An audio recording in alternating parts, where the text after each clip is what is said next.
नमस्कार बच्चों, श्री अग्रसेन कन्या पीजी कॉलेज हिंडौन सिटी के डिजिटल प्लेटफॉर्म पर आपका स्वागत है।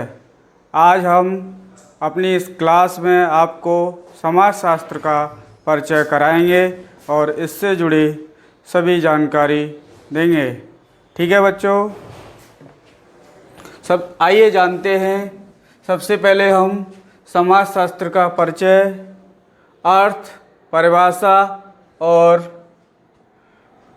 तीसरा ये तीसरा बिंदु है समाजशास्त्र की उपयोगिता के बारे में आपको बताएंगे। ठीक है बच्चों, सबसे पहले हम जानेंगे कि समाजशास्त्र क्या है। समाजशास्त्र को अंग्रेजी में सोशियोलॉजी कहते हैं। समाजशास्त्र को अंग्रेजी में क्या कहते हैं बच्चों? सोशियोलॉजी। सोशियोलॉजी दो शब्दों से मिलकर बना है, सोशियस प्लस लोगस। सोशियस लैटिन भाषा का शब्द है और लोगस ग्रीक भाषा का। बच्चों, सोशियस क्या है? लैटिन भाषा का शब्द है जिसका मतलब है समाज, और लोगस ग्रीक भाषा का शब्द है जिसका मतलब अर्थ होता है विज्ञान। विज्ञान या विधि या शास्त्र। ठीक है बच्चों, इतना हमने समझा कि जो समाजशास्त्र है वो दो शब्दों से मिलकर बना है, सोशियस प्लस लोगस।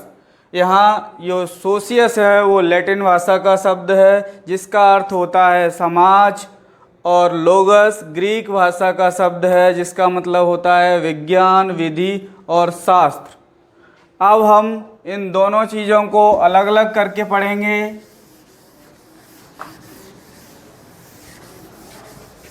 इसमें सबसे पहले हम पढ़ेंगे समाज। आखिर समाज क्या है? समाज को सोसाइटी कहते हैं। बहुत से लोग समाज का अर्थ ब्राह्मण समाज, क्षत्रिय समाज या वैश्य समाज से लगाते हैं, लेकिन इसका अर्थ यहाँ बिल्कुल नहीं है। वो तो एक जाति का समूह है। ठीक है बच्चों, अगर समाजशास्त्र में देखें तो समाज का अर्थ है, समाज का अर्थ का मतलब है जहाँ हम सामाजिक संबंधों का निर्माण करते हैं उसको हम क्या कहते हैं? समाज। ठीक है बच्चों, ये जो समाज के बारे में मैकाइवर पेज ने कुछ बताया है। मैकाइवर एवं पेज ने अपनी पुस्तक सोसाइटी में समाज के बारे में बताया है। ठीक है बच्चों, कौन सी बुक है इनकी? सोसाइटी। उसमें बताया है कि जहाँ कहीं जीवन है, चलने, जहाँ कहीं जीवन है वहाँ समाज है। ठीक है, कहने का मतलब है समाज में अंतःक्रिया बहुत ज़रूरी है और सामाजिक संबंधों का होना बहुत ज़रूरी है। इसको हम क्या कहते हैं? समाज। ठीक है, अब कुछ उदाहरण लेते हैं जिससे हम समाज के बारे में बताएंगे। कुछ उदाहरणों को लेकर समाज को अच्छे से समझने का प्रयास करेंगे। पहला उदाहरण है परिवार। क्या बच्चों? परिवार। परिवार में क्या होता है? बहुत सारे लोग होते हैं, जैसे ए, बी, सी, डी, ई। मान लो ए पिताजी हैं, बी माता और सी भाई बहन या भाई की पत्नी।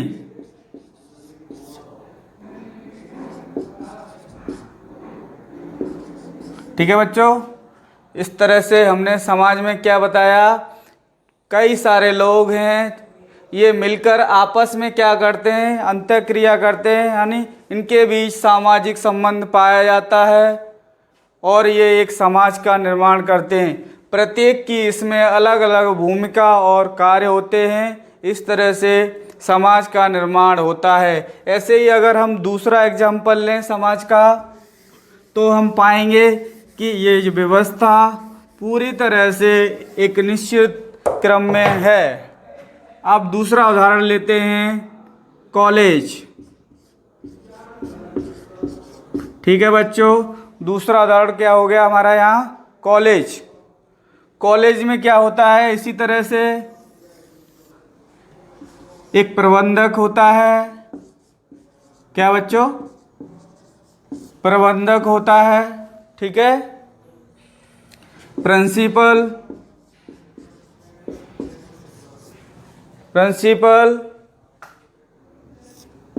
छात्र, सहयोगी स्टाफ,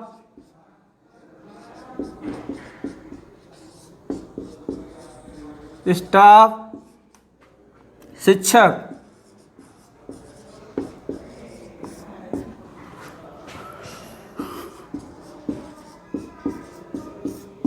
ठीक है, इसमें क्या है, प्रत्येक की भूमिका अलग अलग होती है, लेकिन सबका उद्देश्य कॉलेज को चलाना होता है और कॉलेज के माध्यम से बच्चों को अच्छी शिक्षा दिलाना होता है। इस तरह से क्या है, एक समाज बनकर तैयार होता है।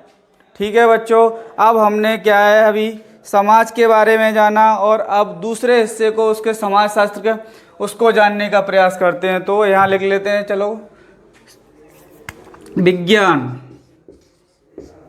बच्चों, विज्ञान दो चीज़ों से मिलकर बना है। इसका अगर संधि विच्छेद करके देखते हैं, वी प्लस ज्ञान।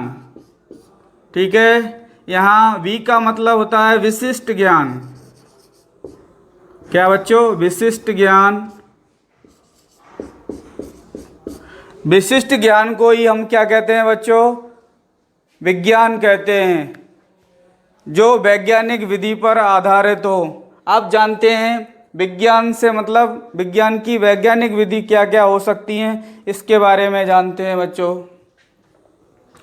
वैज्ञानिक विधि के अंतर्गत विभिन्न चरण आते हैं, जिनको जानना बहुत आवश्यक है।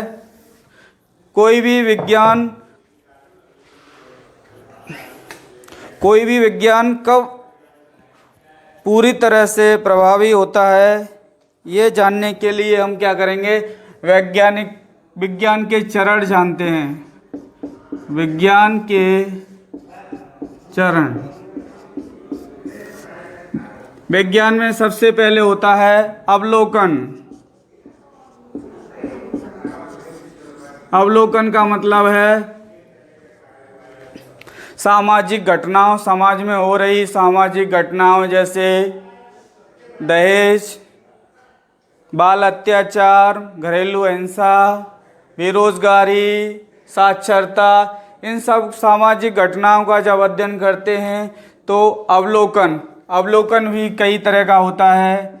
सहभागी अवलोकन होता है, एक असहभागी होता है,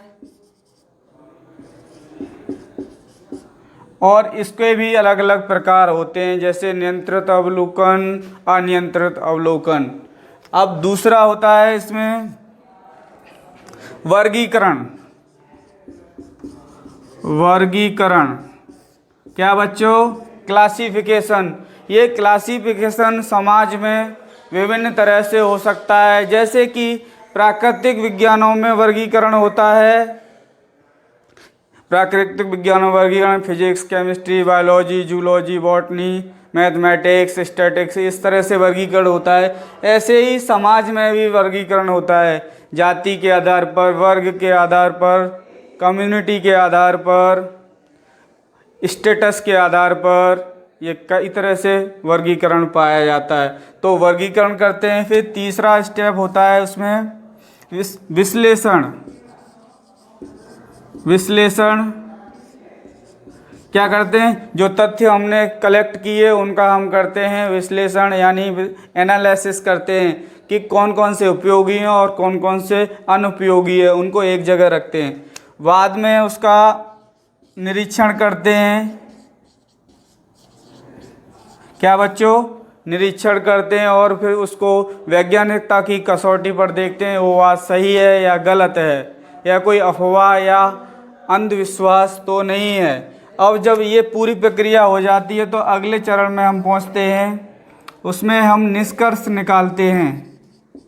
निष्कर्ष इट मीन्स कंक्लूजन कि आखिर ये वजह क्या है। जैसे कि बहुत सारी चीज़ में देखते हैं सामाजिक समस्याएं हो रही है, उनके पीछे कोई ना कोई कॉज एंड इफेक्ट रिलेशनशिप होती है, उसके पीछे एक कारण होता है और उस कॉज एंड इफेक्ट कि आखिर वो किस वजह से वो समस्या हो रही है समाज में। ठीक है बच्चों, आज हमने क्या है विज्ञान, समाज, इस सब के बारे में जाना, और अब इसी अगली कड़ी में हम नई चीज़ जानेंगे जो समाज शास्त्र के जुड़ी हुई है। आखिर समाज शास्त्र कैसे अध्ययन करता है सामाजिक घटनाओं का। अब कुछ डेफिनेशन है समाज शास्त्र से जुड़ी परिभाषाएं। ठीक है बच्चों, इसमें सबसे पहली परिभाषा है किसकी, मैकाइवर पेज की है। मैकाइवर पेज ने सबसे पहले इसकी परिभाषा दी है समाजशास्त्र की। वो कैसे है देखो, देखते हैं। ठीक है, मैकाइवर पेज ने बताया है समाज सामाजिक संबंधों का क्या है, जाल है। बेटा क्या है, समाज सामाजिक संबंधों का क्या है बच्चों, एक जाल है। सामाजिक संबंधों का जाल है। अच्छा, ये जानते हैं आखिर ये जाल है कैसे। समाज में विभिन्न इकाइयाँ होती हैं, जैसे कि स्कूल, परिवार, विवाह, जाति, संस्थाएं, धर्म, ये सब एक न एक से जुड़ी होती